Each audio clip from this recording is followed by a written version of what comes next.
Like, you're supposed to say, we're important, and you're supposed to say it's all going to be all right, and you're supposed to say that, whatever you dream can come true, and you're supposed to say all those things. I do believe in manifestation, power of that kind of stuff, but I don't believe that any of it matters. This mattering is to me a human construct, born out of a need, the same need as you have to have, deities and things like that. I mean, I believe in an energy of God, an energy of, everything is divine. There's no thing that isn't divine. Everything is divine, and I'm that.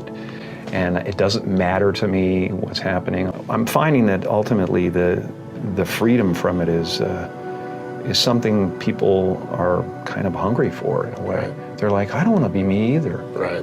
And I go, well, look, great, because you never have been.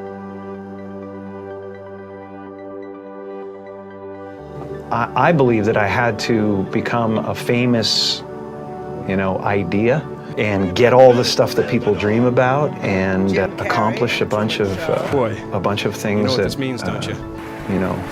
That look like success in order to give up my attachment to those things.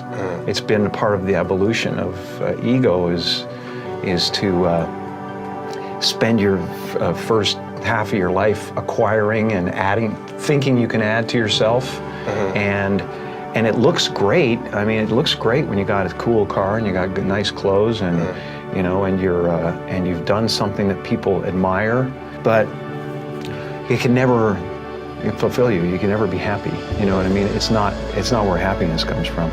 And I dealt with depression, a few years ago, and people still think, well, he's going through, you can tell he's depressed. It's not. I have no depression in my life whatsoever.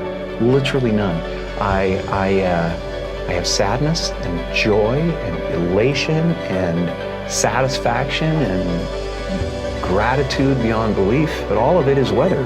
And it just spins around the planet, it doesn't sit on me long enough to kill me. The happy place is realizing that you're everything, and that there's no real you involved in the first place. It's a weird little semantic jump that you make where it sounds like, well, that's totally fucking threatening, man. I can't not be me. I've built this construct, and it's just ideas. Right. They're just ideas. The only thing that separates you from an African American or an African Canadian is an idea. And the weather, the adaptation to the climate, and whatever it is, I don't believe in any of it. And so the feeling of wholeness is a different feeling than meanness. They're all characters that I played, including Jim Carrey, including Joel Barish, including any of those things. They're all characters. Jim Carrey was a less intentional character, right?